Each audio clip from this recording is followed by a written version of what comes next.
Praise the lord. నేటి దిన వాగ్దానము మొదటి సమూయేలు గ్రంథము 17వ అధ్యాయము 47వ వచనము. యుద్ధము యెహోవాదే, ఆయన శత్రువును మా చేతికి అప్పగించును. ఈ లోకం నూతన రణరంగం. సాతాను నీ శత్రువైతే నీవు నూతన సైనికుడివి. దేవుని నూతన సర్వాంగ కవచాన్ని ధరించిన వాడవు. ఇప్పుడు ఈ రణరంగంలో నీవు శత్రువును ఎదుర్కొనేందుకు సిద్ధంగా ఉన్నావు. దేవుని సర్వాంగ కవచాన్ని ధరించుకొని సంపూర్ణ భద్రత కలిగిన వ్యక్తిని శత్రువు ఎలా ఎదుర్కొంటాడు? అది సాధ్యమా? ఏ మాత్రము సాధ్యం కాదు. ఒకరోజు దావీదు ధైర్యంగా శత్రువును ఎదుర్కొన్నాడు. గొల్యాతు దేవుని ప్రజలపై 40 రోజులు తిరగబడ్డాడు.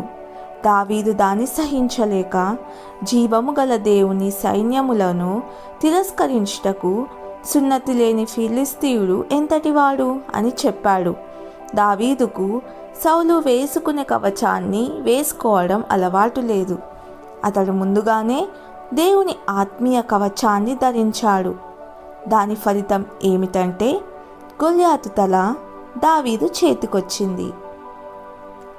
ప్రార్థన. నాయనా, తండ్రి, గొప్ప మర్మాలు నా కొరకు తెలియజేస్తున్నందుకు, అలాగే ఈ నూతన రణరంగంలో శత్రువును ఎలా ఎదుర్కోవాలో నేర్పినందుకు వందనాలు. నేను నీ బిడ్డగా జయము పొందుటకు ఎప్పుడు దేవుని సర్వాంగ కవచాన్ని ధరించుకొని ఉండుటకు సహాయం చేయము. యేసు ప్రభుని నామంలో ప్రార్థిస్తున్నాను తండ్రి. ఆమెన్.